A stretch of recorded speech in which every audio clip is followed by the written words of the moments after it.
It's everyone's friend, it's Tyler. It's everyone's friend, it's Tyler. It's everyone's friend, it's Tyler. Deconverted man here, and I have Tyler with me. Oh my God, Tyler. Hey, everybody. Back in the day when we were younger, stupider people, we're super wise, and nothing we do now is wrong. Everything we do is absolutely makes sense and is right all the time. Tyler, welcome to the channel. Thanks for having me on. Now, I want to get the big issue out of the way. You are the 20th version, so are you a clone?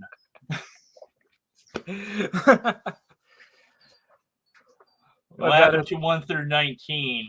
I don't know. You killed them all or ate them all. Yeah. Like, apparently there's 20 of us, so I'm just like 20, number 20 right here.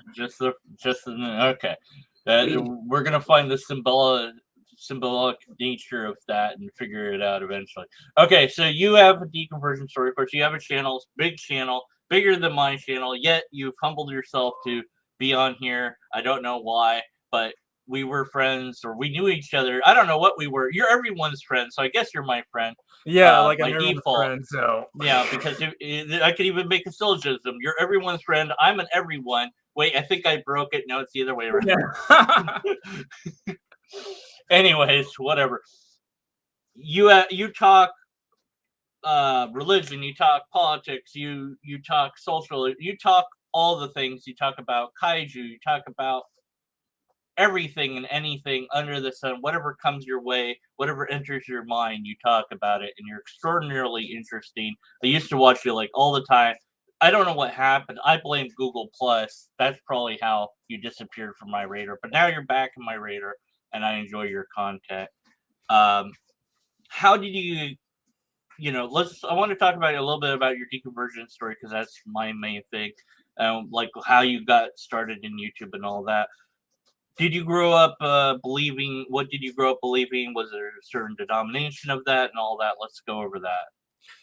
Okay, so to give you guys an idea of my my deconversion story, is for my case, I grew up in the Catholic religion, mostly because the people in my family on my mom's side are primarily, Catholics, particularly my grandmother. And so she kind of instilled this sort of Catholic values towards my mother and her daughters, which is my aunts. And of course, it landed to me and my brother. And so ever since I was little, I always, had to go to church on Sunday in the Catholic church. And I attended Sunday school. And I remember at some point during Sunday school, I had to memorize like a lot of, prayers for like the different saints. Because in Catholicism, unlike the other denominations like Christianity, you not only just pray to God, but you also pray to, the saints like Mary. And so I would memorize the Hail Marys and all that kind of stuff. Hail Mary, Mother of Grace. Yeah. Exactly. And also, during that time period, I was, participating in the Sunday school. And also, I also had like confirmation when I was like a teenager to just dedicate my life, to the Catholic Church and more towards like, Christ. And also during that sort of time period, I also was an altar server. No, I was not raped. I was not raped, guys. I was not raped by anybody. So I was a teenager when I was an altar server. And the main reason why I wanted to be an altar server was because I'm not sure about other countries in the world, but at least here in the United States, you're required to do at least, 36 hours of community service. And I thought, what's a better way to do community service than to be an altar boy? And also, one of the doctrines within Catholicism is the idea that the cracker and, of course, the wine are like literal true, like they're absolutely true. Like the Protestants think that that is, figurative and symbolic, but for the faith that I grew up in, it was literal. And so it's like, really interesting, when I was looking at, the father, doing the whole entire thing to, turn the cracker into, the body and of course blood. It's like transubstantiation, isn't it? yes, that's the word. Yeah, That's the word. yeah. It's like there's like no difference when I saw it as far as I can remember. But Well, yeah, I'm what sorry. would Go be ahead. amazing for that is I always think, there's a testable claim, because it's like, well, if it changes, then we could track that. When does it change? How does it change? And because we could, it's like, well, if it's in your mouth, okay, we could x-ray you or something while you're eating. We could do something that would see it change. And they go, well, it's a spiritual change. Oh, okay. So it's not actually changing physically, it's changing spiritually, right? Like they have some way to make it untestable. And it's like, Right. And so when I was an altar boy, what I had to do was that I had to carry the cross of like Jesus Christ, and I would just walk slowly onto the altar, and then of course I would just pass the Bible to the Father, and then I would also just ring the bells. Like there's like a certain ceremony during that whole entire thing where you had to just ring the bells, and then also we would just serve the body and the bread to people. Now what's interesting about this is that everybody just shares the exact cup for like both the body and also the blood. And so of course the father would actually you would just put your hands like this, and the father would put the bread in your hands, and then you just eat it like that. Or sometimes like people just open their mouth and just put the bread inside like that. And I then for guess the wine, what is kind of funny for the wine is that everybody like shares the wine. And so somebody was like to spit in the wine or just put the booger in the wine, you know. I'm guessing for COVID they had to really do something for that. Did they change that out? Well, I guess you were way out of it when that hit, but Yeah, that was before COVID. yeah, That I'm was way wondering how before COVID. they handled COVID at all. Like, what do they do? Did everyone wear plastic gloves or something?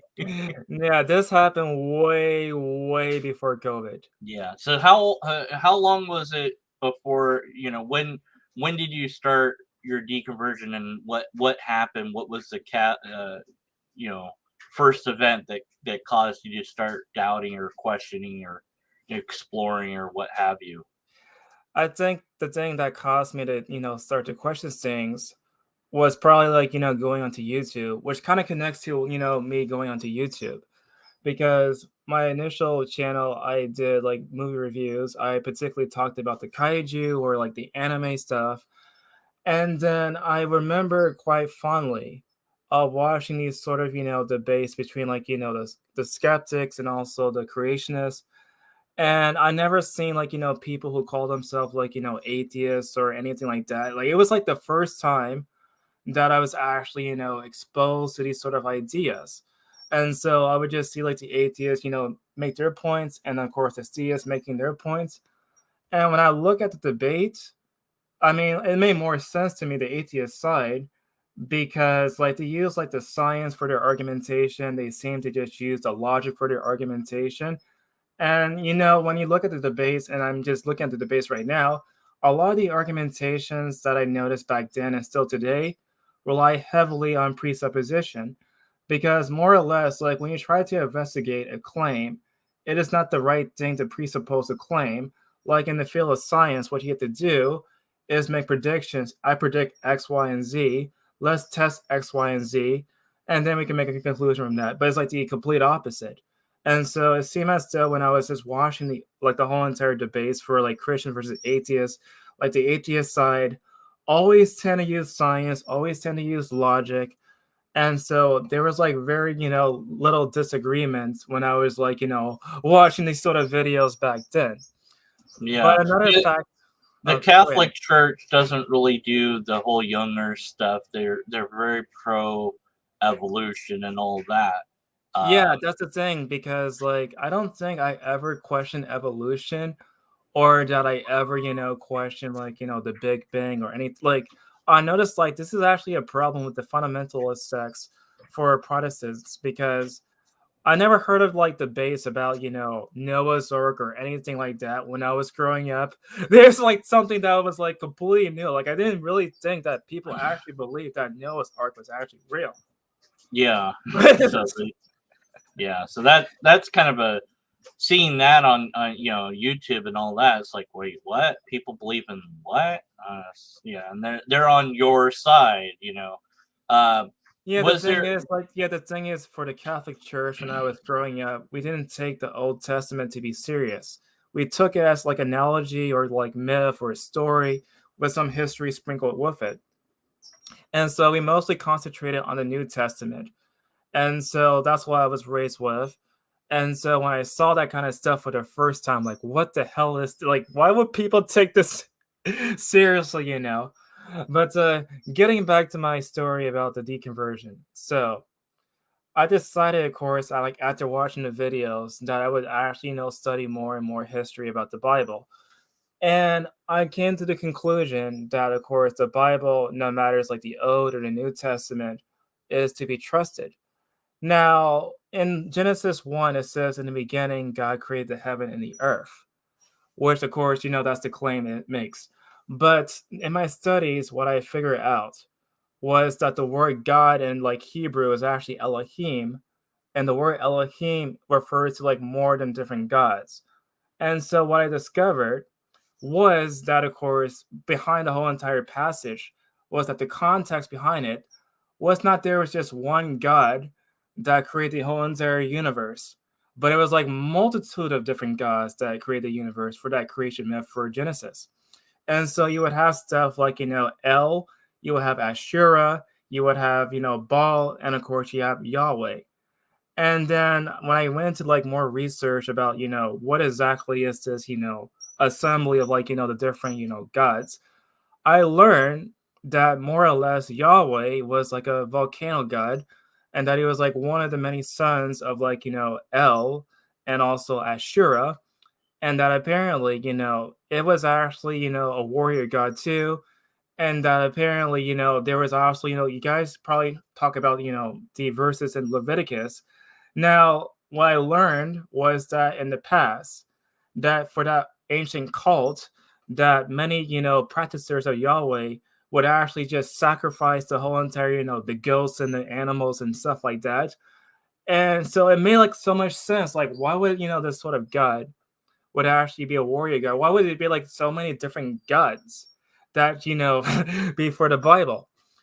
And I also started to learn that more or less that a lot of the stories that we take for granted for the Bible comes directly, not necessarily, borrowing like, but like, having influence from different stories that, predates the Bible.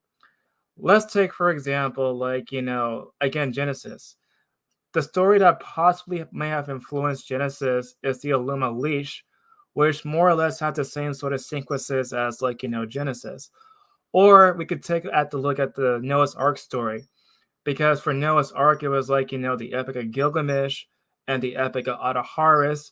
And so I was just questioning, thinking to myself, well, geez, like, how is it like, divinely inspired if it was like, borrowing these sort of different stories and then like, what is this, all these sort of different gods? And so from that conclusion, I decided, yeah, this is not, not for me. And that my current position right now, as I speak right now, is that I have like absolutely no idea if there's a God or not. But I would say that I'm not really convinced about the existence of like these other gods as described in the Bible or like any other gods that came before it. Yeah. With that, when you lost that, did you lose other beliefs like in the supernatural, broadly speaking, angels, heaven, afterlife, things like that? For the Catholic Church, we had like the belief in The hell. saints, right? Yeah, yeah, yeah. Basically, like the belief in hell, the belief in heaven, and the belief in purgatory. Mm, And I don't think I ever really subscribed to the idea of hell. mm, I think I subscribed to the idea of like, heaven. But as far as losing like, utter belief in the supernatural, I don't think I ever, believe in the supernatural prior to the deconversion besides the God. Because mm. I would say like I was skeptical about the ideas of like, ghosts and unicorn, like these other kind of supernatural Yeah, things. right. And so I don't think I Miracles and things like yeah. that.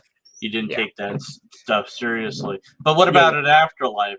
Do you still? Is there still room for that, or did that kind of go out the window as well? I mean, my thoughts about the afterlife is that I have no idea. And I think that's the great part about it, is that at my current position, I can just say that I have no idea how things came to be.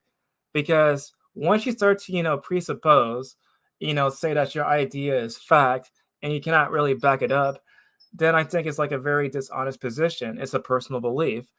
And so for me, I can't really say whether or not there's an afterlife. So I don't really know for sure. What about like ESP or people? I can read your mind and all stuff I like don't I that. don't buy that for None no, I of don't that. buy that for None of no, that at all. Okay, yeah. no. Well, because I mean, the label. Let's talk a little bit about that. Atheist, agnostic, strong, weak. Mediumly well done. What looks like they cooked you a bit longer, atheist. I don't know, whatever. Of course, well, some people might remark on the fact that I don't want to shock you, but you are black, I think, and so people Mhm. might go, "Oh, it's a black atheist," because that's a big deal, for some people. I don't Yeah, care. the thing is that most people in the African American community are Christian, Yeah, and yeah. so It it's might be really, bigger really, deal for really, them. really Yeah, weird to find a black atheist. Really weird. like, oh, we found one. Yay! Like, dude, whatever. Like, you know. So I don't know what label do you use that's your own that you've adopted for you, and what does it mean? I would probably say since I don't have any, conviction in a God, I would probably just say, de facto weak atheist. Because I mean, there are some atheists that say that there is like no God at all. And honestly, I don't, agree with that assertion. I'm always open to the possibility given the evidence. But like as we established earlier, like most of the arguments that I heard so far are just based upon presuppositions. And so I would say that I'm open to the idea of, a God existing, but based upon the argumentation, I'm not really convinced by the apologists. Yeah. Now, when we say evidence, a lot of times people will take that to mean all sorts of things. So, when you're asking for evidence, what are you asking for? Because somebody might offer a personal experience or some story of, well, I used to do drugs and crime, but then Christ came in my life and everything changed, and um, things were terrible, but then or things were great until the Fire Nation attacked. Then I became a Christian and everything was fine. So what I had to slip that in there. What Yeah, I think there's a difference between like the anecdotal evidence, Yeah, and trying to, test something to see if it's objective. Because like with anecdotal evidence, yes, you can say that someone can have like, particular visions of angels or like God or whatever. But I think that could be explained away by the science that we currently know, which is to say that depending on where you live and the circumstances in which you live, your visions could be influenced by the dominant religion. So if somebody was to live in some sort of Asian country, like China or like Japan, I guess more than likely there would be a Buddha, like Buddhists to be like in their vision. Or if you live in like, India, it would be like a Hindu god or whatever. And so I think just depending on where you live and what kind of influence the culture you live in is probably, an explanation on why some people have these type of visions of these particular gods because it's kind of reconfirming like the culture in which they live in. yeah. Now there is an argument to be made. The person will say, "Well, but I experience real life all the time, and when I have this experience that I call God, it's as real, or maybe even feels more real than that." So you're telling me to not trust my mind, basically, just for that one thing, and that seems unfair. Like, why is it that one thing that I'm not supposed to trust, but I can trust that I'm experiencing reality now? What are your thoughts on that? My personal thoughts is that again, like they're trying to assign like, their own personal feelings and just attribute to God. Because when you really just analyze the argumentation for like theism, what I notice is that they use God as a way to just explain away the unknowable. And so if we don't have some sort of current day explanation on why something, happens, they use God as the explanation to fill in that gap. For example, let's take the Big Bang. Now we have like no idea what happened prior to the Big Bang. And so I think the most intellectual honest position for everybody to take is to say like I have no idea what happened prior to it, but this is what we currently know so far based upon the models.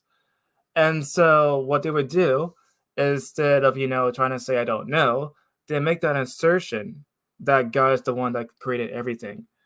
And again, also, you can look at the mountains, for example. For the longest period of time, like people said that it was actually, God that created the mountains. Then it switched from the mountains to the sky and from the sky to the universe. And so whenever there's like a lacking of like information that we currently know, I think people just use God as a way to just fill in that gap for things that we don't know. But like I said earlier, I think that the best way to know about information is not to know assume God, but rather just say I don't know and just go with that and just try to investigate the claims of like how things can be and so on. Yeah. Right. Yeah, I agree. Of course, empirical evidence, repeatable test, valid Yeah. and sound argument. Those are my any one of those three would do it. Of course, now I don't think that you can have a valid and sound argument without empirical evidence or a repeatable test, but it might be possible for all I know. So I separate those into three categories and say, give me any one of these and I'll believe. And typically, they try for the argument, and the argument usually is not not not valid or not sound or both or what have you. And I just go, no, no, no, that, no, no, no. Anything that begins to exist, stop, no, stop, no. Everything that I begins to want to get I exist, want to get back no. I want to get back to my deep conversion story a little bit because Yeah, yeah, go ahead. Yeah, no, go ahead. there was like one aspect that I forgot to mention about. Mm. Of course, everybody knows about the stigma for atheists across the country, and of course, especially like in the Bible Belt where everybody's like, Christian. And so there's always going to be that kind of stigma in which, if you were to be out an atheist, you're going to, get some sort of pushback. So when I came out as an atheist to my mother, like she called me like a Satan worshiper. And she also threatened to kick me out after I just said I was an atheist. And so that was like, like really painful because someone close to you, like your mother, is like someone that you really, really care about. And it really hurted me for a long time that someone would accuse me of, being a Satan worshiper because I have a different view than them. And so for the longest time, it took like a long time to regain my mother's trust when I came out. And right now we're in good terms. But for the longest time when I first came out, it was like a very scary place to, come out. Yeah, yeah. I wanted to go over that more because some people have that where their families or friends will disown them because they're no longer religious or no longer part of the religion that they were part of, and that's just wrong. It's like no, you gotta love them, but the Bible's like, yeah, love God Yeah, more than everyone else. So it's like, well, but yeah. The thing is, like, if I would have a kid, for example, who happens to be religious, I would not kick them out just because they're religious. I will still love them regardless if they're religious or not. right, right, yeah, it's hard to it's hard to understand or comprehend how somebody could choose God over a member of their own family, somebody that they've taken care of and loved. Yet people do that. They feel obligated or to do that, or they feel afraid. I think it's a lot of fear. That it's like you're not my son. You're somebody else. You used to be this, now you're this. Oh dear. It's easier to say that you're a Satan worshiper than to believe that you just don't believe anymore. How could you not It believe in this? also kind of demonstrate like the ignorance about, the definitions, like we said earlier, and how we define atheists. Because some people think, atheist Satan worship, but that's like the opposite of, what it means. And so I would think, if people really want to know about, the actual definition of the word, just talk to, atheists like you or me or anyone else watching this live stream. Because when you want to have conversation with somebody like me, it's really important to listen to, the definition that's being explained. before you start to argue your position against somebody else. Yeah. When I asked my mom, how she felt about me not believing, she said, "Well, I guess my only thing would be I'm afraid or sad that you don't have hope anymore." And I'm like, and I responded really uh, angrily to that. I said, "Not like you asked, but I do have hope. Just not. Yeah, I the thing is, it's like, just really like a lot of hurt. yeah, like a lot of people have this sort of confusion that somehow atheism would just lead to like nihilism. I mean, Yeah, while it's true, like some atheists are nihilists, not all atheists are nihilists. Like for my case, I reject the whole entire idea of nihilism. And I'm like the same sort of person when I was religious. And so I'm not, changing. I'm still happy go lucky. Do you guys watching this video, this live stream think that I'm some sort of nihilist just looking at this face? Can you guys tell me yeah. that? you know? Yeah, nothing matters. Well, but we're all gonna die, and the universe is gonna experience heat death. So therefore, nothing really ultimately matters. And I'm like, th- what? Like, but if you have an infinite life after this life, then how could you possibly say that anything here matters? Because you're gonna just keep going and going and going. So it's the same either way. You can look at it you either way and say that it doesn't ultimately matter. Um, you Yeah, know. the thing is, like, a lot of stuff that's in my life right now is largely motivation by the care of my people. And I would care, like, about my mother, the well being of my mother, my brothers, my family, my friends. And I would say, like, those kind of experiences where, experience like joy and happiness, sadness, forgiveness, they make, life have like a lot of, significance. And so I would say that my life is largely based upon what my personal goals are, my love for my family, my love for my friends. And so it's like the complete opposite of like, nihilism.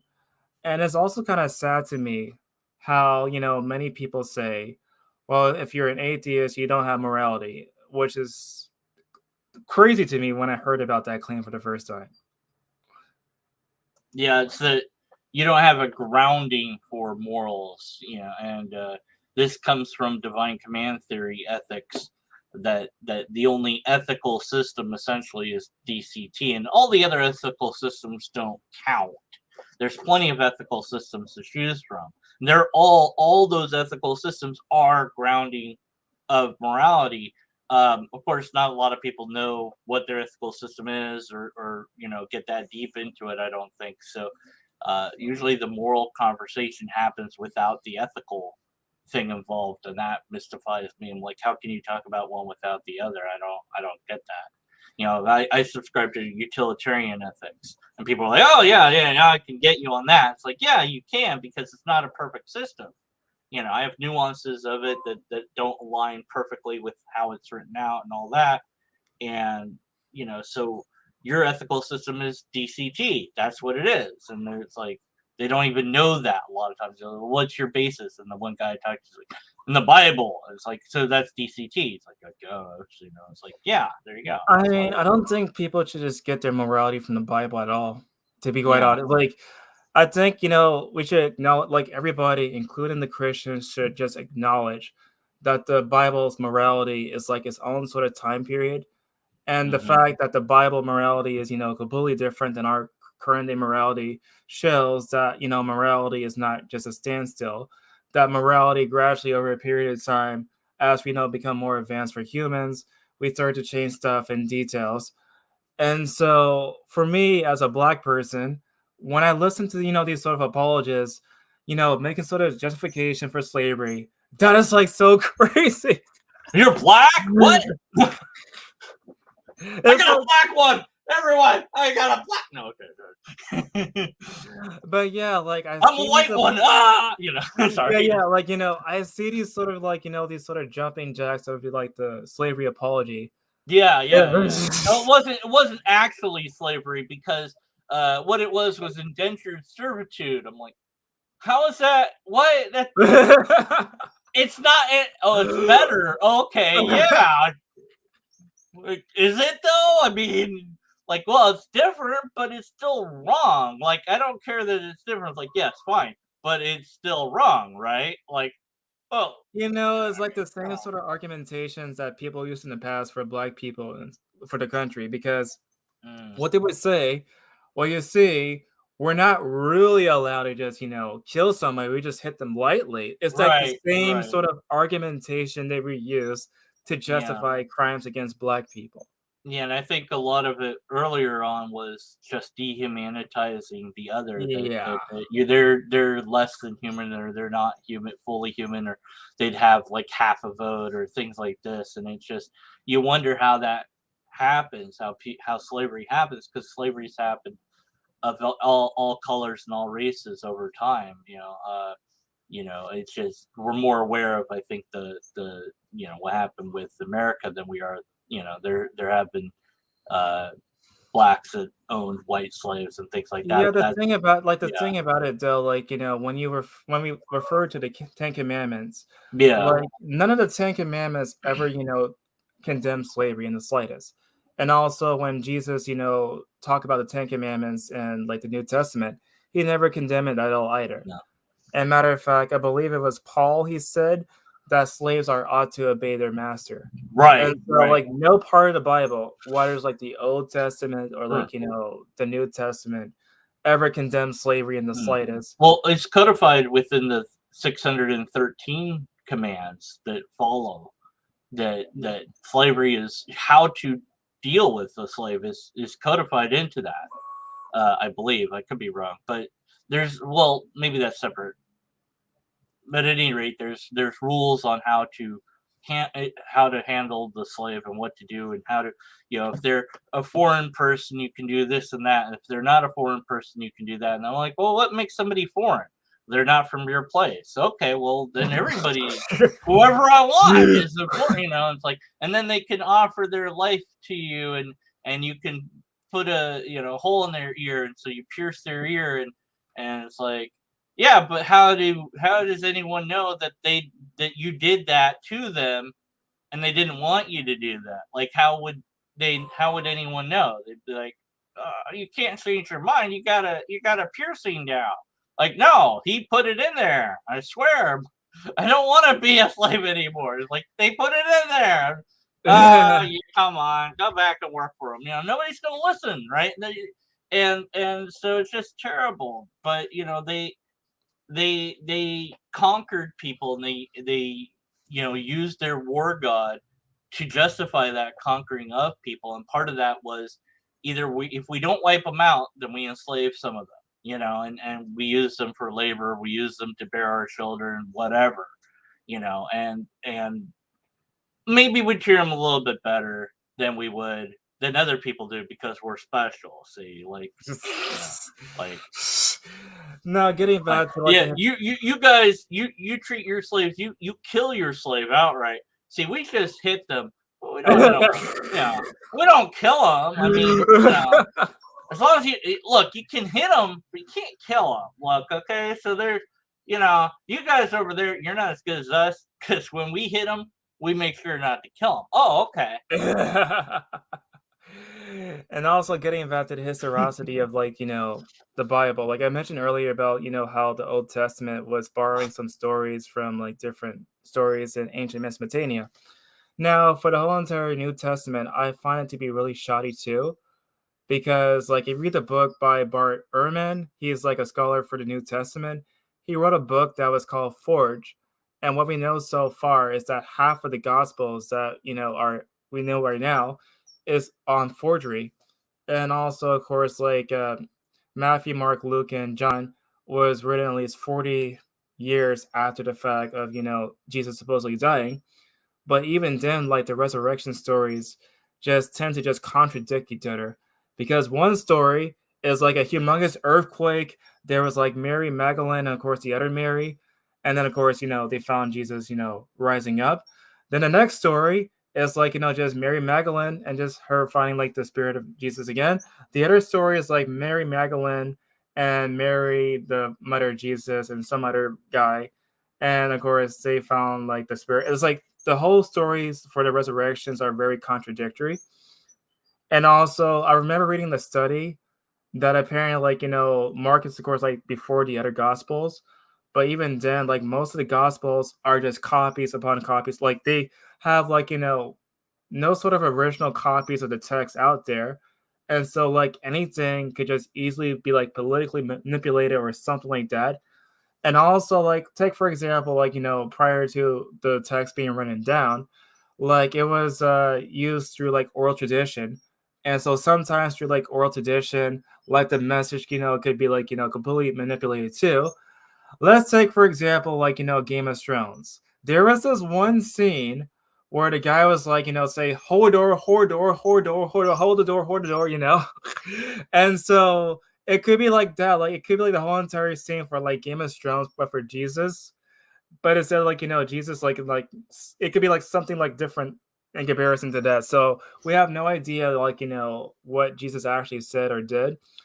And now people point out too, like, Josephus, and from what I understand so far, like Josephus was a forgery. And so it's not necessarily his writing. And so right now my position on Jesus is that maybe he might be a guy, maybe, but like, he's not, like the son of God, but like the evidence so far outside the Bible is pretty shoddy. Yeah. And we go to like say Islam, with Muhammad, this person, is literate himself, or at least claims to be.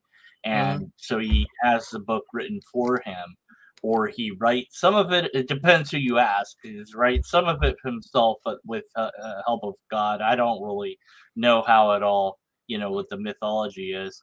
And then there's another book on top of that. Sort of like I'm thinking like the Catholics, they have was it the Pentateuch? I think is, I think no, it was you like know, the Apocrypha. Apocrypha, that's it. Right.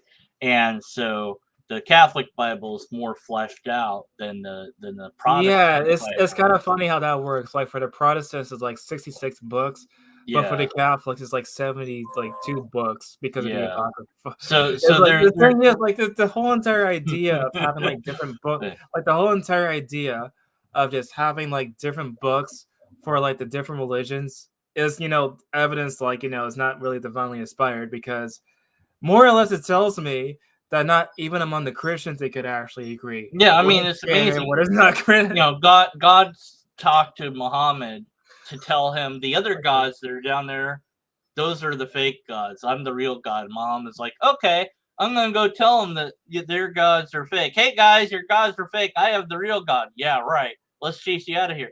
Okay, and then somehow that became a religion, like that he had the real God and the other gods were fake. Probably he conquered those other people. You know, that's pretty much what Yeah, we it's kind of see. funny how it works out, like, how, Yeah, my God is better than your yeah. God. One guy, and it's like one guy or a couple guys or a couple gals get told by It's like, God. the whole entire my God is like better Yeah, than your yeah. God is like a dick measuring Yeah, contest, really. it's It's like always my just dick is better than your dick is better than it, my it's like the yeah. same So thing. it's always amazing that and it's always amazing how God communicates to only like one person where nobody else can see or hear it. Right? Like you Yeah, have the yeah. story. He goes up into the mountain because that's where God is. He goes up and talks to God. Comes down. He's like, "This is what God said." And they're like, "Uh huh, sure, whatever." Why not? Sure, he went up the mountain. Do you want to go up the mountain? Nah, believe him. Why would he lie? So I mean, but then yeah, God had to move out of the mountains because people could go up to the mountain. So God moved into the clouds, and then we went into the sky, and we're like, well, and okay, God has to move above that. We went to the moon, so God has to move, somewhere else. Now he's outside of space time because why not? It's like, okay. But every religion has their person or persons that were inspired by, talked to by God or a heavenly body, something. Of course, there's, Buddha is a little bit different, and Taoism is a little bit different. But broadly speaking, that God seems to appear in such a way that humanity cannot get the same message from God every single time. which is really odd that God would do this. And I don't know what God was doing when he talked to the Hindus. I think God went on some psychedelics there. Because some of them are like elephants now, and I don't know what's going on there, but God was tripping some serious stuff when he was with the Hindus, I guess. That was his hippie phase or something. But that's the Yeah. only way to make sense of God. If you're like trying to say that there is an actual being that interacted with humanity, it's like it revealed itself here and here and here and here, and every time it was like, what, it had a different mood, or was like high here, was drunk over there, was really mad during this time, it was really like laid back, it's like God, or maybe it was a different God every time, and some gods are jealous, like, make me the God, I'm the other gods, I don't like them, Yeah, so it's that would kinda be the it's only kinda way interesting. Yeah, it's definitely interesting how, all these sort of gods that man created throughout history are mm, just more or less personifications of people and how they feel. And so if somebody was, like, bigoted, their god is bigoted.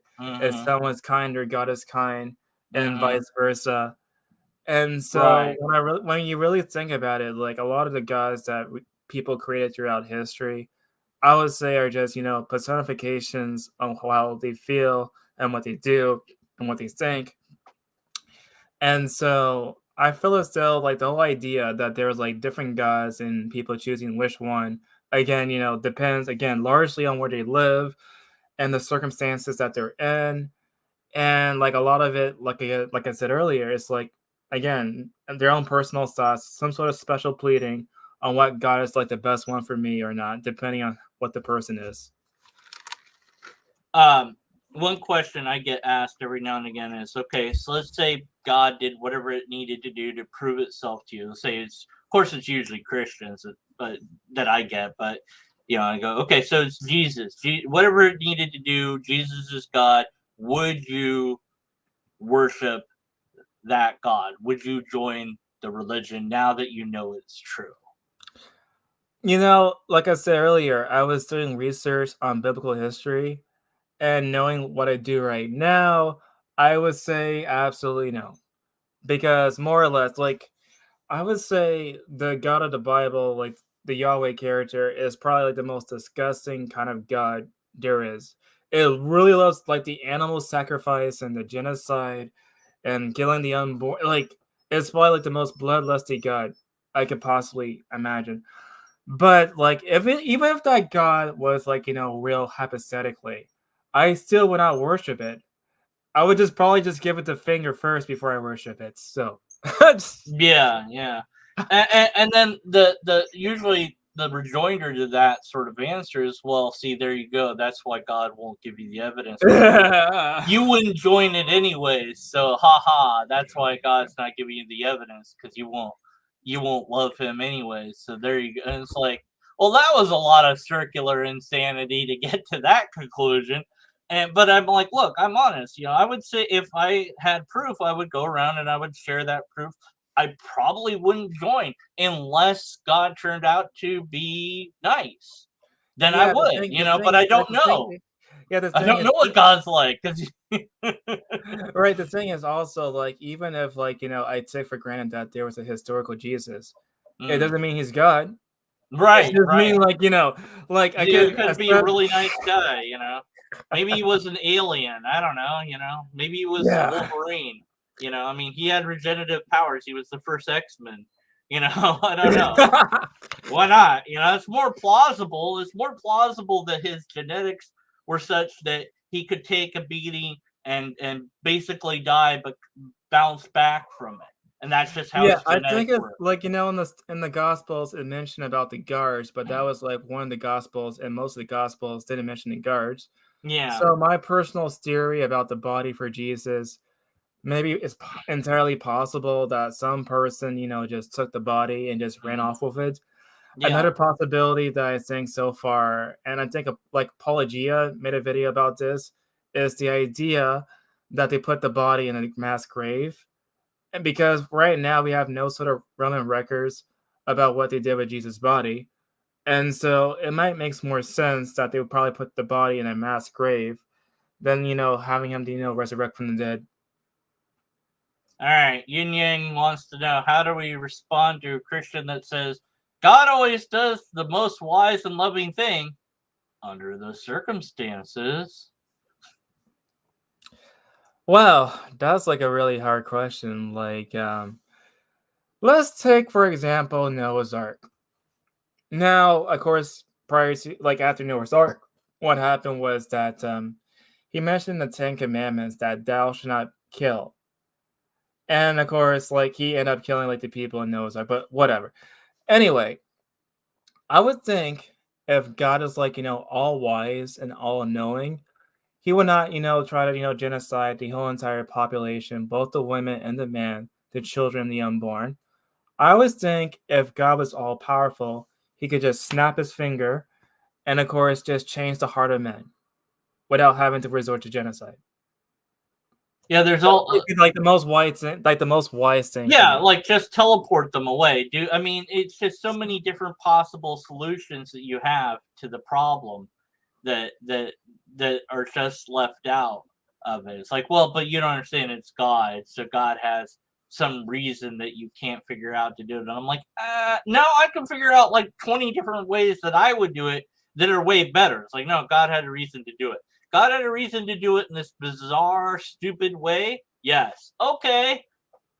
It's like when people bring up intelligent design, I'm like, yeah, no, it wasn't very intelligent. I mean, I mean, they knew stuff, sure, but they were kind of dumb. I mean, the way they decided to make everything, look at this, look at this, come on. You call that intelligent? Like, oh yes, your body and blah blah blah. I'm like, yeah, well, here's this person with 2 heads. What about them? Well, I mean, person born without a brain. What about that? Well, that's because of sin. Oh, okay. Sure.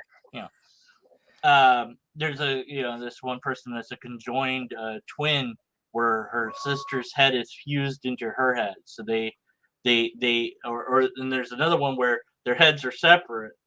And one head's here and one head is kind of here, and they share the same body, and they have some of their organs are doubled up. And they've had to have them removed to survive. But it's like you're dating one, you're dating the other. But they both have their separate identities and licenses and all this. And I'm like, what if one was a theist and one was an atheist? Which one goes to heaven? How does that work? Yeah, the thing about it though, if God is all knowing and he could just know if someone's going to be an atheist later on in life, wouldn't it be not, of course, be more, good for the people who are atheists to not be born and, make them suffer and go to hell? Yeah, or whatever. Yeah. Well, you're not gonna. Yeah, and of course, some people say, "Well, there's no hell, but you'll just not get the reward." And I'm like, "Well, what's the point in that?" At least tell me, "Hey, you were wrong" or something. Let me know. I mean, come on. It's just it is well, make believe in a way. It is.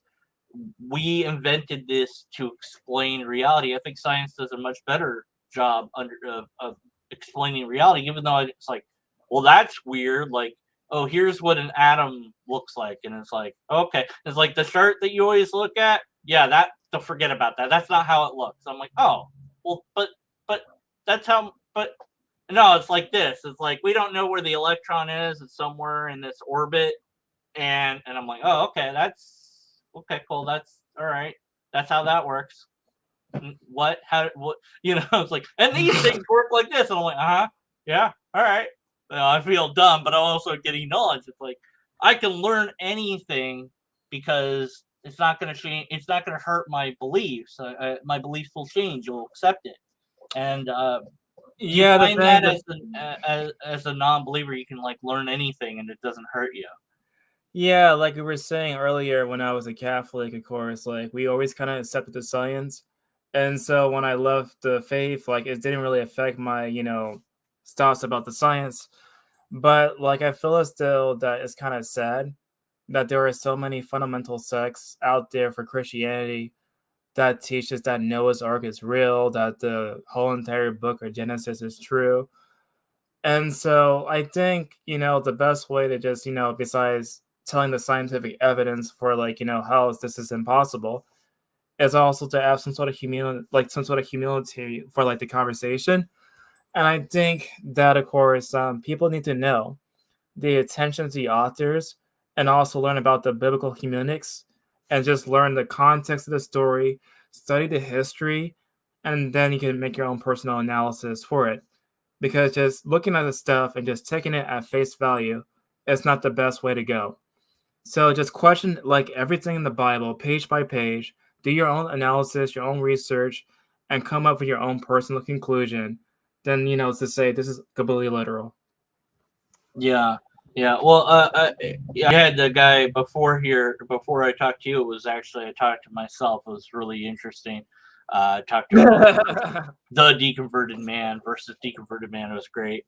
I don't think I said deconverted man enough during that stream. I'm pretty sure, but yeah, he had similar, experiences to you with, deconversion, kind of just thinking his way out of it. And one thing he said that I've heard is, I read the Bible, and it's like, well, yeah, I read the Bible. That didn't deconvert me. Well, I read most.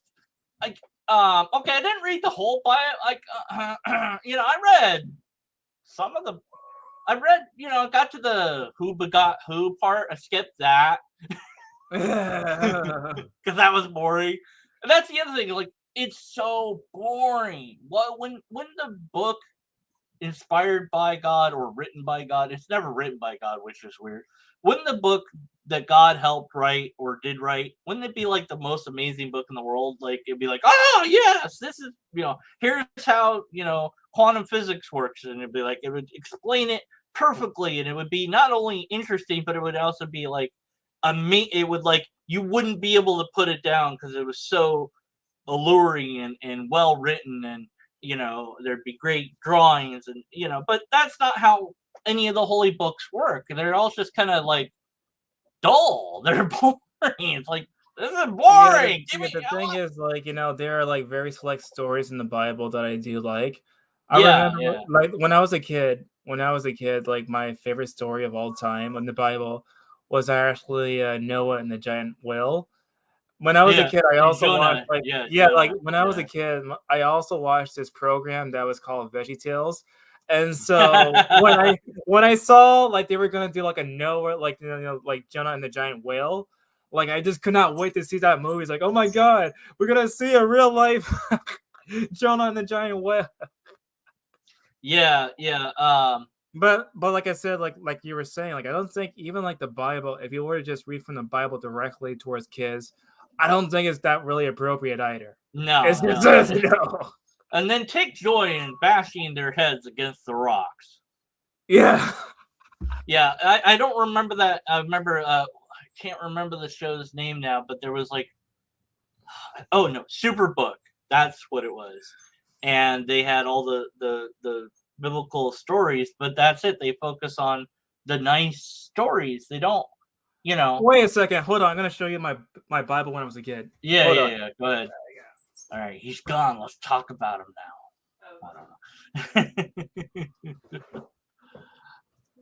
Okay, this is my Bible from when I was a little kid.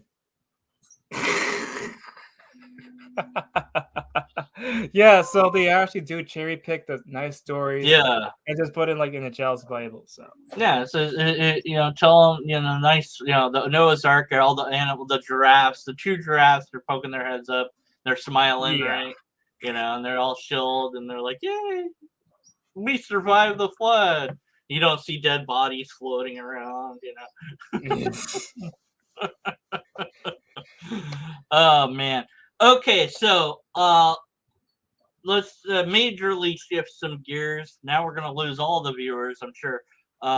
Current events, because you're into that sort of stuff, and I'm a skeptic, but I go, well, I try to use logic, but I can't use logic on politics. I cannot. It's like it refuses to make any sense at all. What's going on? Have we lost our minds? Has the world lost its mind? We had COVID. We still have COVID, I guess, but now we're over it. We're like, whatever, we don't care anymore. Screw it. Whoever dies, I guess. Because we're Yeah, the tired of thing it. about It's like, politics, like right now, yeah, the thing about politics right now is like it's a complete shit show, honestly, because everything that happens in the world, it's just going down. It's yeah, kind of like taking the front seats to the burning of Rome, because like what's happening right now is like really, is this really going on? Is this what people yeah. are complaining about? Yeah, it was funny. Bernie, or what's his face? Biden said "New World Order," and I'm like, "Well, you idiot! Why did you say that? I don't. You know that all the conspiracy." And so Twitter was like, "This made all these conspiracy theorist people go nuts, but it's not really real." I'm like, "Yeah, Twitter, good. Let's add more fuel to the fire. It's not really real.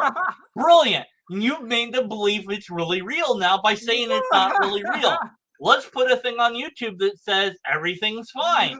That's a good idea. That won't make anyone suspicious about things going on. Morons." It's kind of connected to skepticism, because in a sense, like when you're reading the news, you cannot just take everything at face value. Like I know for a fact that like a lot of people, they just read the headlines for the article, but they don't read the whole entire article. And yeah, so don't just look at the headlines, read the whole entire article before making judgment. And even when you read the article, like with the Bible or the holy books, fact check everything. Fact check everything. Just don't take it at face value just because like the news station says so. Because as time have shown many, many times, news stations are not trustworthy. So try to find independent sources. yeah. They're out to make a buck, so there's going to be some bias, and they're either left or they're right or whatever, and so I listen to both because it's like, well, I don't know. It's somewhere the truth somewhere in the middle. All I Right. know is it appears to be madness. Like Canada is going on there, and it's like, what are you guys? Why is the leader doing this? It doesn't make any sense. Where they're codifying into law these ideas that have come from ideologies about race and racism, and it's very creepy because and Peterson's talked about it, others have talked about it as well, and I looked at it and I'm like, it's everything is covered. Like if you're black, you're safe. You're this, you're that, you're that, but Caucasian is not there. So you have to, like, is that deliberate? Because I mean, it seems like it's like, is it assumed that Caucasians are protected enough, so we're not going to mention them?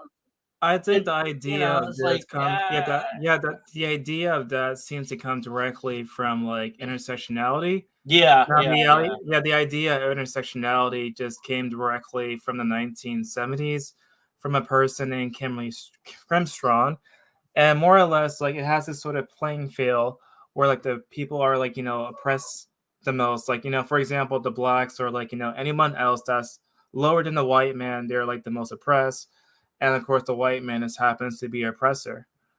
And yeah. the thing about religion, of course, for Christianity is the idea of original sin. Mm, And so when I see people just start to blame everything on the white man, that to me is like no different than the concept of original sin, because mm, you cannot necessarily just hate somebody just because of their race. I would assume that most people in the world would just judge people largely not because of their physical characteristics, but by the content of their character. And yeah, so when I see stuff like that, it's kind of divisive to me because yeah. I think that we could do much better than that. Yeah, it's scary because they're taking the anti-racism idea and it becomes racism because you're focused solely on the appearance of people and you're looking for racism everywhere. You're going to find it because that's what if your job is to find racism, well then how are you going to keep your job? You have to It's find it. exactly like the presupposition for like Mhm. God, for example. Like of course the believers presuppose God as the explanation of how everything came to be. Well, if you presuppose racism, you're gonna lose that sort of nuance. And Yeah. so what they have right now, instead of like the God the gaps, to me it's the racism of the gaps. It's like, Yeah. Yeah, because it's easy, and then everybody is called racist this, and everybody's called a Nazi, and then these words no longer mean, they lose all coherence and meaning because you're using them to gain power. You're not actually addressing the problem. And this has been talked about by more philosophical minded people than myself, but one thing was like, okay, we will hire black people and that will fix the problem because we're not being racist anymore. I'm like, well, you're being racist just in a different way.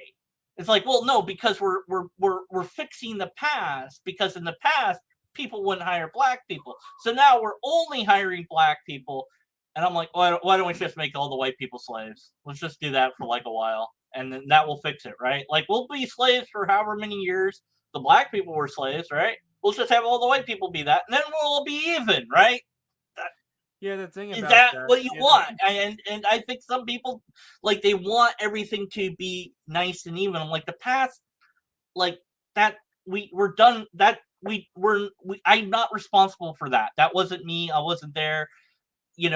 Right now in this, me moving forward, like, I'm not this way towards that person. Oh, yes, you are, because you said you weren't. You are. I'm like, no, and they have codified into part of this for the Canadian law. I read the law, or the proposal for the law. I'm not sure now, but your actions or thoughts will be looked at. That is like, wait a minute.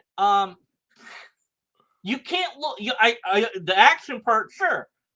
My thoughts, you can't. You cannot know what I'm thinking. And so if it's inequality happens, if something happens, it's because I was racist or whoever was racist. That's why the bad thing, whatever the bad thing was, happened. And I'm like, this was like when, okay, we're losing jobs. It must be the Mexicans. Like, that was and it's like, oh, all the people crossing the border, that's why there's less jobs. Well, there's less jobs, but nobody would have taken those jobs anyways. So, no, there's not less jobs in a sense. Yes and no. Yeah, because, like, do you want to go kill chickens? No? Okay, well, somebody has to do that, And so there's a job here that, not nearby, but there's a job here who can go kill chickens. And they make good money. And it's like, well, but we can pay the foreigners less money. Well, yeah, because they're not here legally. You can pay them whatever, and they'll have to take it because it's something. It's better than nothing. You can pay them a penny, they'll take it. Yeah, in comparison to other countries, we have a better living wage for the minimum wage. Yeah. Because I heard that, for Latin American countries, what happens is that they're actually not paid by the hour, but by like the whole entire week. And so it's like really, really low money, like $2 like a day. It's like really low. Yeah. And so when it comes to, United States, starting to get the jobs, of course, even though it's not our minimum wage, when we start to pay them lower, then of course they feel like, it's actually better than what they had back home. Yeah. That's crazy. But I think that racism is becoming the new scapegoat. As I was trying to say, it's like we used to blame the Mexicans or the foreigners or whatever for the problem, whatever that problem was, real or imagined. And now it seems that the more it's been called progressive. I don't know if that seems to be the term everyone's using. I would say progressive, in quotation. Yeah, exactly. In quotation. Not enough quotes in the universe, right? Like, because I don't know what the label is. That's become the label, whether or not it's appropriate, because again, there's nuance, and Right. And at the end of the day, it's in Canada. There's nothing I can do about it. There's nothing you can do about it other than just be like, well, that's interesting. Okay. There was a book, there was like a book that was written 2 years ago after the death of George Floyd. It was called How to Be Anti-Racist. I'm not sure if you read that book, but when I was reading that book for my channel and it was reviewing the book, it was like the most racist crap I ever read. Now, what happened in the book is that they were trying to say that, of course, all white people just need to just feel guilty, and of course, white people need to pay for like the reparations or and of course, like I remember reading at some point that Mr. Kennedy has stated that he wants some sort of department of anti-racism for like the U.S. Constitution or whatever. And so when I look at stuff like that, like it's kind of sad to me because in the past, like in the civil rights movement, what happened was that people like Martin Luther King fought for like the civil rights for everybody. That to me was Right. like a true Yes. anti-racism word. Yes. But That now it seems as though that the word for yeah. anti-racist has been It co-opted to be yeah, like that nobleness, and I think yeah, Morgan Freeman spoke on this a bit. yeah. That it's like, no, I don't want you celebrating Black History Month. Celebrate me because I'm accomplished. And it's like, pull yourself up by the bootstraps. It's like, no, that doesn't work because other people can't do that. It's like, no, you can do it. That's the mentality that's stopping you, is believing that no, you can't. Yes, you can do it. You just have to choose to do it. And yeah, it's gonna be hard. No one said it was gonna, and so you have things like, well, it's like, well, let's give grants only to X group of people, or there will be grants for everybody, but then there will be extra grants for X, Y, and That's Z not category. equality. That's literally That's, not equality. Like if you you're know, treating someone differently because of their race, that's a well, complete yeah, opposite. yeah. Well, there's the United Negro College Fund, right? And that's existed for a long, long, long time. Yeah. And I'm like, well, that's earlier in my life. I'm like, well, that's good because they need that. And now I'm like, well, that's bad. They don't, because they need. I don't know anymore. I don't know how to think about it because my brain's been broken with all this, stuff that people talk about. I go, how about we just have like the funds that are, anyone can apply?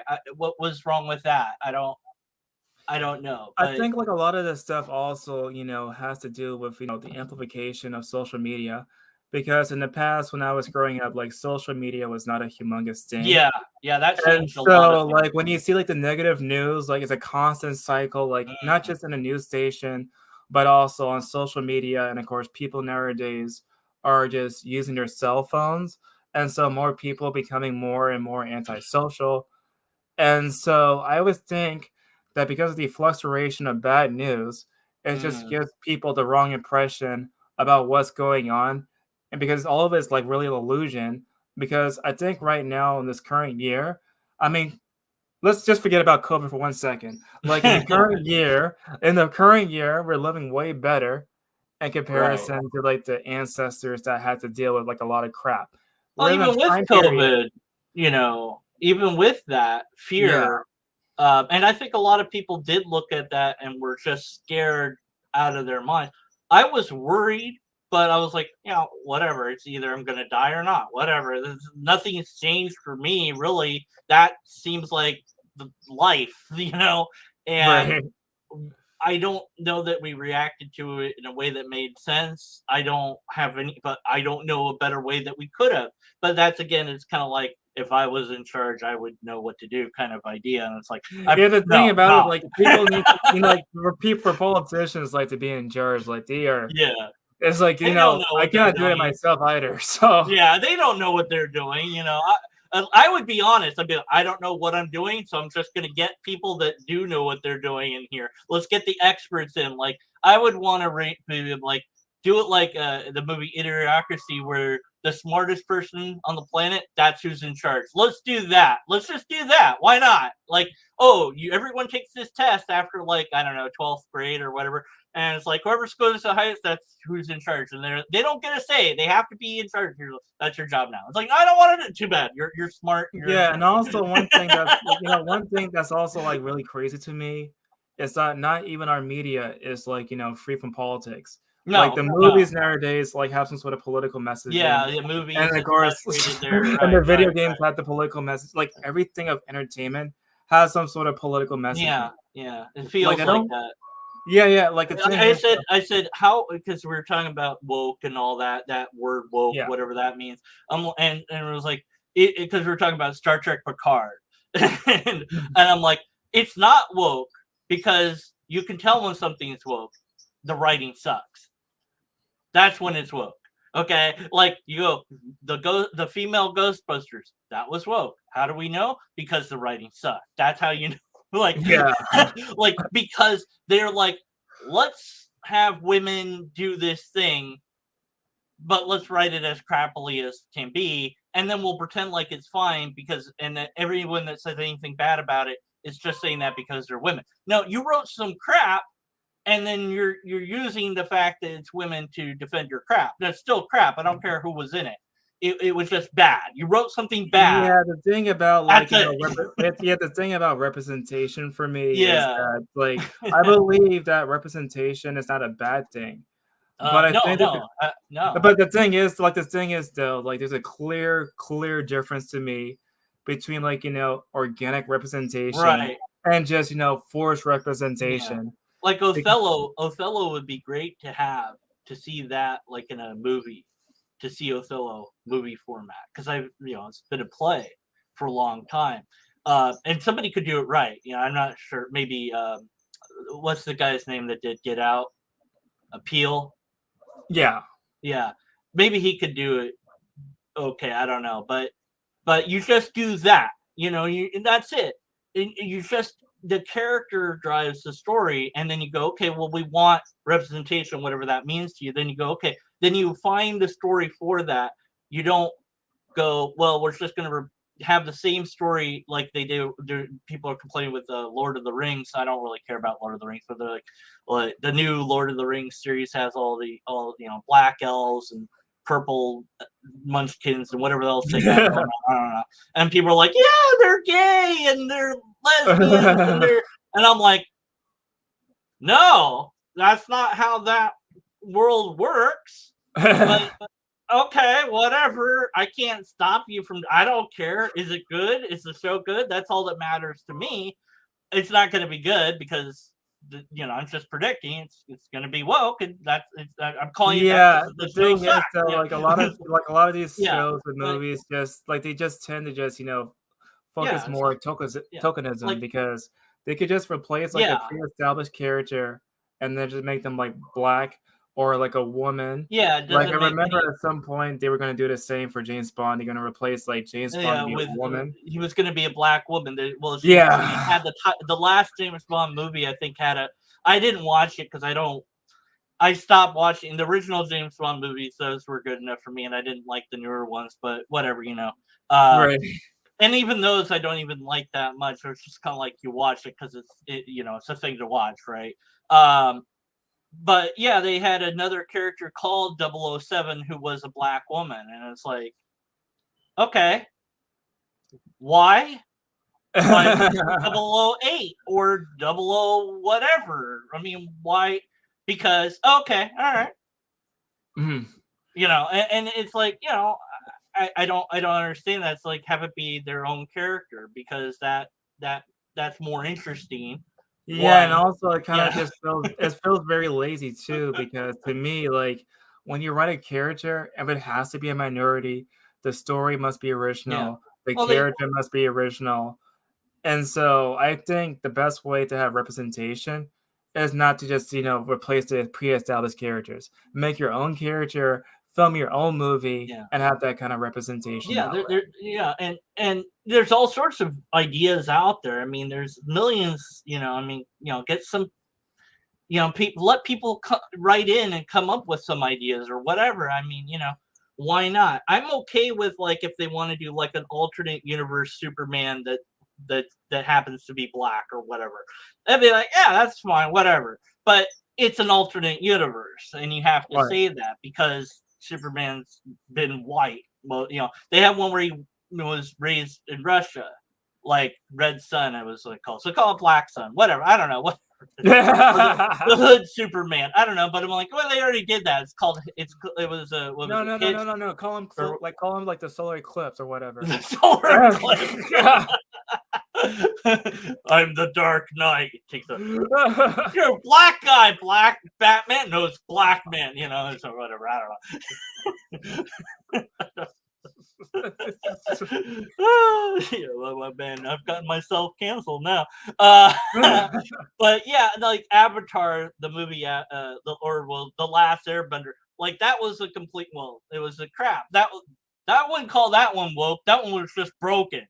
But they missed out. There's your opportunity. You could have had Inuits, real Eskimo people. You could have had this. You could have had that. No, that what did you do? What?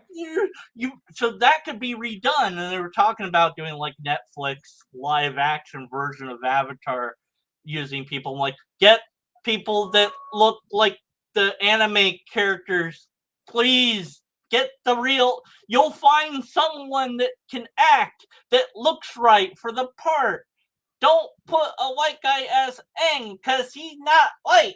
He is pale, but that's different than being. Yeah, it's the same thing with like the Egyptians for like the older movies. Yeah, like, yeah. He's a it's monk. the same thing. Like they don't get like the actual He's an Egyptians. Asian monk. Like, right, yeah. So find someone that looks like him. I don't know. That's an idea. There you go. And then people can be like, yay! And I'm like, yeah. But it I don't know. We're not going to fix it. It doesn't matter. It's madness. I don't know what to do with it. I can't make logical sense of it. That's all I know. And whenever I talk about it, people like go, oh, you suck. And I'm like, well, yeah.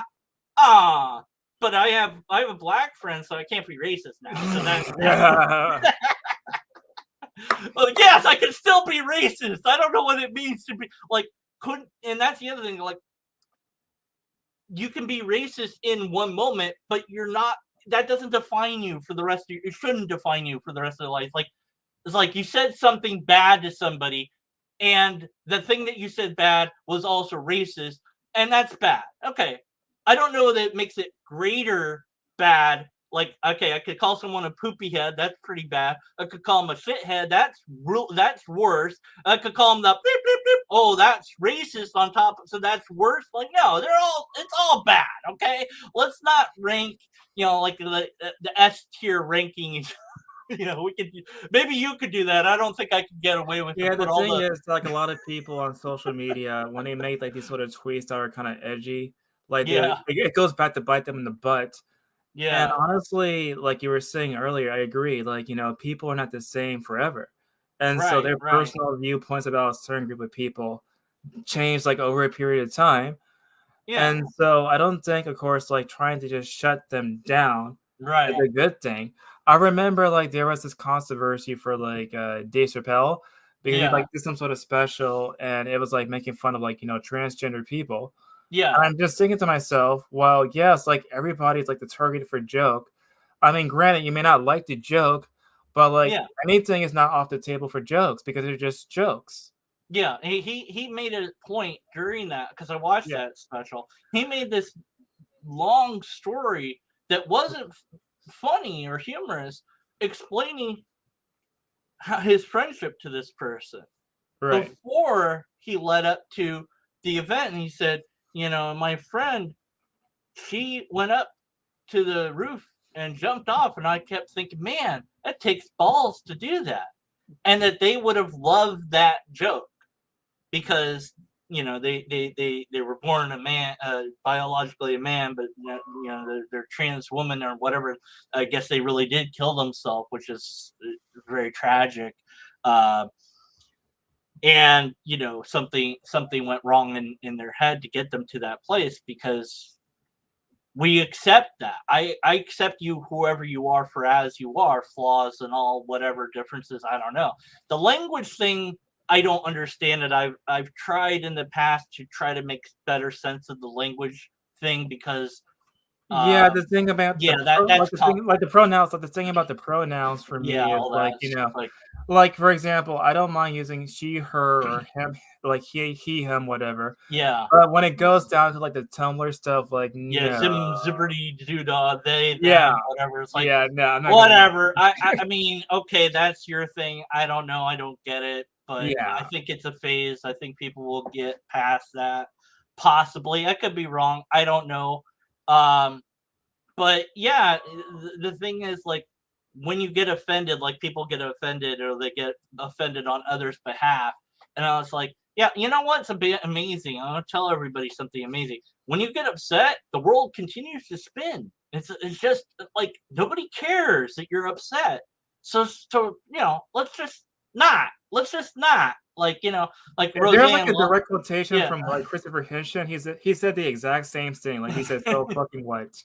yeah. It's like Roseanne gets fired from her show because she says this thing that's racist or whatever, and it's like she didn't even know it was racist, but that doesn't matter. And it's like, dude, it has nothing to do, like, just, and I'm like, look, delete Twitter. That's And it. also, I want to Delete Twitter. And also, delete Twitter. Just delete Twitter. That'll save you a lot of headache. And also, like, for those watching this live stream, I want to first emphasize that it's not just something from the left either. It's also the right too, because the right is also as bad. Let's make fun of them too. Yeah, I'm gonna make fun of them. Let's make fun of them right now. Ben Shapiro, like, well, he's probably the least annoying right, if you could, like, I'll listen to him, and it's like he has some ideas I agree with, some ideas I don't. But he's like, his personal view on what's right according to the Bible regarding like gay marriage is like, no, but that's if you're in our religion, that's when it matters. If you're not in our religion, it doesn't matter. Like Ben Shapiro says, like, facts don't care about your feelings, but then when it comes out of God, but when it comes to God, then it absolutely, right.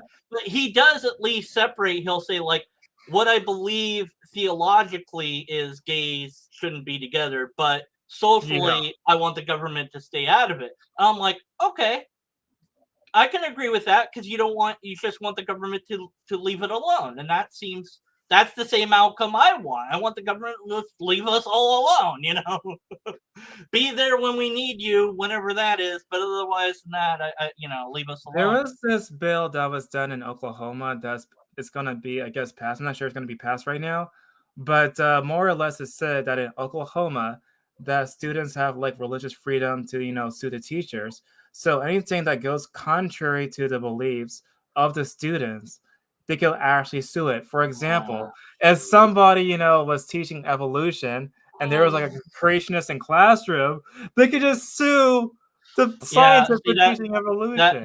That's not going to go well. Now, of course, the Church of Satan will get a hold of that, and it'll be fun, because, well, everything you teach is against my religion.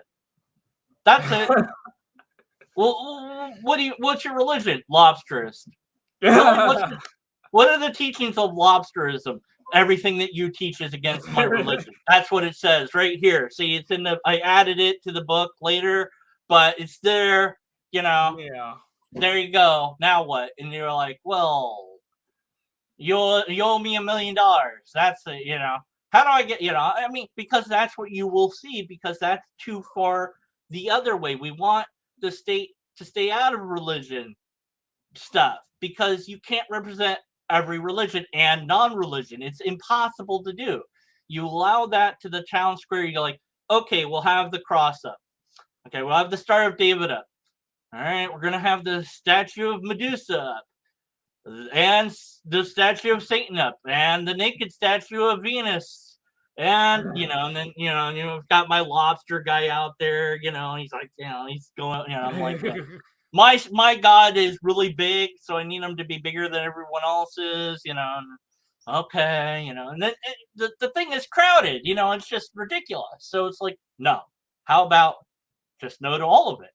We're not going to teach your kid the thing about the Satanists is like, some people, like, they think that they actually worship Satan, but they don't really do that. Yeah, that's like there is no. Maybe there's the devil worshippers, but it's not the church of the satanic church is not that.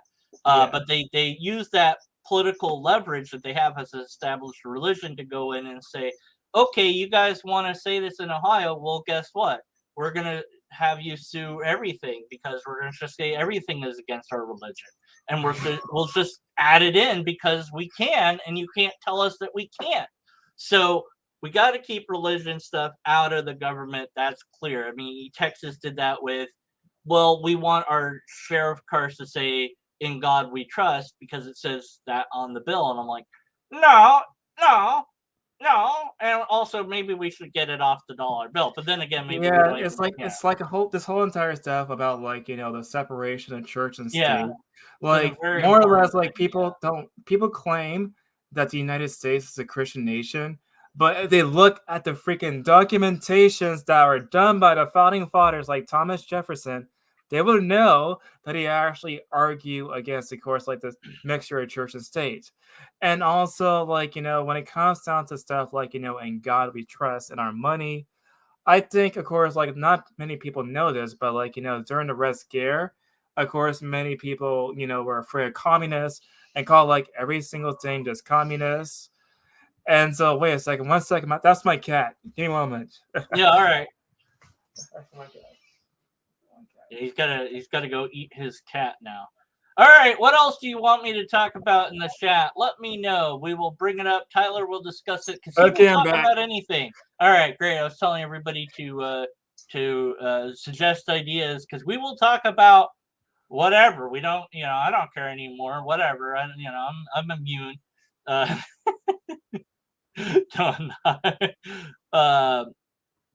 All right, let's read the comments right here. So, yeah. how could the church of states and basically atheists worship being from a god they don't believe in? Well, Right, I exactly. think the whole entire thing is like they see that Satan is like a symbolic symbol of rebellion or whatever, if I'm not mistaken. Yeah. And so they actually see him actually as a symbol rather than something that's literal.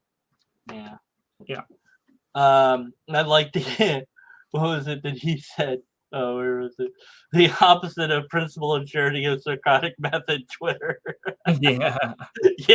Yeah. Delete Twitter. Just delete it. Just get rid of it. Get rid of Facebook too. You'll be much happier. Believe me, I did, and I'm way better without it. It's not a good place, And if you're always you got to take a break and you got to look at the good news. Like there's a couple websites out there that focus on the good news and go seek those out and engage in that. It's like what new discovery has been made in science or whatever, because it's like, yeah, you need that. You need that in your life. And I wish we celebrated volunteers and things like that more often. And it seems like you rarely hear about that stuff. It's like local heroes donated however much to whatever charity, stuff like this. Like you need that, and I don't know why we got away from doing that. That somebody earns the key to the town or the city or whatever because they did this wonderful thing, and that makes more people want to do that wonderful thing. And maybe in a way we could say, well, the blame can maybe fall on religion because it says don't do that. It says keep your thing in secret.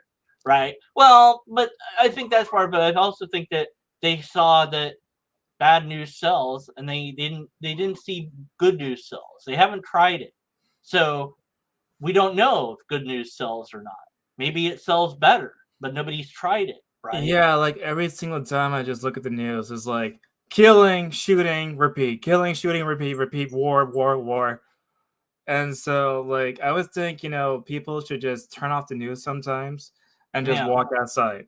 Just don't be surrounded by that. Yeah, there's like a website, goodnewsnetwork.org that's like, here's all the positive stuff. Like, okay, yeah.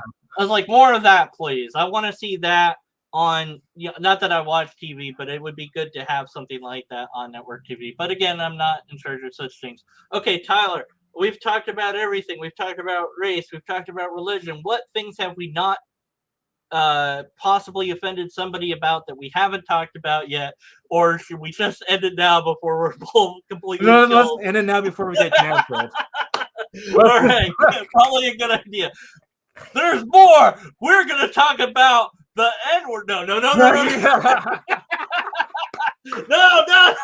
Don't go there, deconversion. No, but it came into my head. It's a good idea. Yeah. Let's talk about that. No, let's end the broadcast now. No, wait. No, more ideas that are bad are coming into my brain. When you said the thing in the Catholic Church, they're like, they ate the cracker. My eyes went like, no!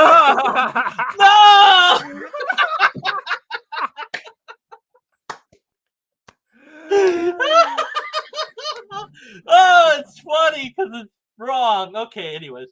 Thanks for watching and not unsubscribing to me, I hope. It's not my fault. I can't, maybe it is my fault. Something's wrong with me. I don't know. Tyler, thank you so much for joining me on this very serious thing. You have your wonderful channel. People should go check it out and engage in your content. Right now, you're reacting to the Bible, which is an interesting kind of way to go about it. Yeah, It's the like, thing about it though is I decided that I will do a series of videos where I just read like a chapter or story of the Bible and then provide historical context to it and then my personal critical analysis to it. Because I think not enough people, even the Christians, read the Bible. no, yeah, yeah. So What you're saying about El Shadim and Yahweh and Asherah, who was Yahweh's wife, but written completely out of the Bible, I think. All that is like you have to dig deep for that. And so seeing and hearing about that would certainly be something up my alley if you did that, or I don't know if you've covered that already. I did it But already for the first episode. Like for like atheists read the Bible, like the creation of the universe. mhm. I talked about like the various gods in this live stream, and I also talked about the Illuma leash. And now for like my next chapter, which is like the Tower of Babel, I'm gonna talk about the historical Tower of Babel. But it's not for like Yahweh. It was like for the Murdoch god. So Mm, like they replaced the god with a different god for the Bible. right. And so, like, every chapter, I'll try to provide, like, historical information that I know so far and just Mm. do my critical analysis that way. Yeah, because I mean that's something I think that even if you are a believer in that thing, that there's value there. So why wouldn't you want to know everything that you could know about that? I mean, Yeah. it says let us create man in our image, and yet and it's like, well, people go, that's the Trinity. No, no, the Trinity is a concept that the Christians came up Yeah, with it really later. It's what it not really even. yeah, like, what it really says, it's not like, "In the beginning, God created the heaven and earth." It's like, "In the beginning, the gods created the heaven Yeah. and the earth." So it's changed, and yeah, it's Yeah. important to go over all that and why the Bible changed. Well, because religion is about tradition. It's not about exploring the facts of the matter. Yeah. And it would be much better if it instead of saying God every time it said El and Yahweh or whatever, it would be much easier to understand what's going on. Because which Yeah, God, let's like take, one for of the gods example, loves smelling the smoke of dead animals or whatever. Which god is yeah, that? let's take, for example, like, for, like, the concept of hell, like, with Jesus Mm, Christ, he yeah, that introduced the was concept his, of right? yeah, but, like, the thing about the word, that was for the Greek, right? It was like Gehenna. Now, when I Hmm. looked at the word Gehenna, what I found out was that they did, like, some sort of, like, garbage can, whatever, burning garbage in that place, and also, like, a lot of people who were kids that were sacrifices there, so that's also really crazy to learn about when I was deconverting. Hmm. Yeah. Yeah, yeah, and it's also interesting that when somebody Yeah. deconverts, they tend to learn and understand more about the Bible than the believer does because they're not, they're told the superficial stuff. They're not told the real stuff. So hopefully, yeah, definitely engage with Tyler there. Engage. I don't know what the bleep that means. That sounds. You know Just, what I mean. like, check out Subscribe. Tyler, just check out Yeah, Tyler. yeah, yeah. Get married to Tyler on his channel. I don't know anything anymore. Like his stuff and all that, and leave your comments in the comments below. What question I should have asked, or what topic I should have covered, or how wrong was I in general. That's fine. Whatever. That's it. We're gonna press a button now. I'll leave you with the I'll ask you the impossible to answer question of what would you want to say to people that would hear this 100 years from now. Well, I want to say if people hear this like 100 years from now, to do your own research. Just check the facts, do your own personal self analysis, and of course, just make sure to not take everything at face value. Now, here are some books that I recommend people to study the Bible. So, give me one moment to get the books for people to study. So, hold on. Okay. All right. We're gonna do that. I'm gonna drink.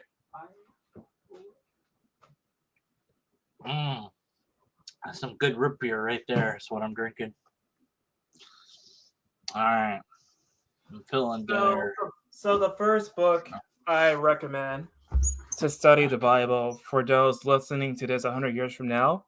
It And those listening today.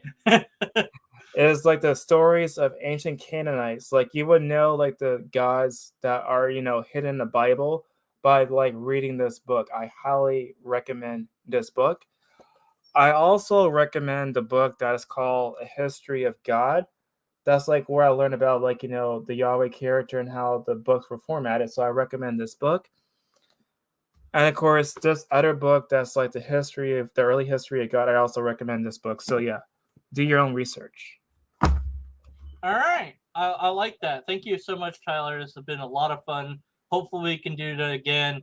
If you want me to be on your channel for some bizarre reason, let me know or whatever. And we'll do a thing, or we won't. I don't know what's going to happen. All right, everybody. Until then, wait. Okay. So here we go. We've got one snide comment here.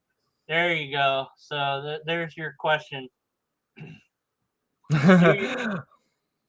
When did you ever test the speed of light?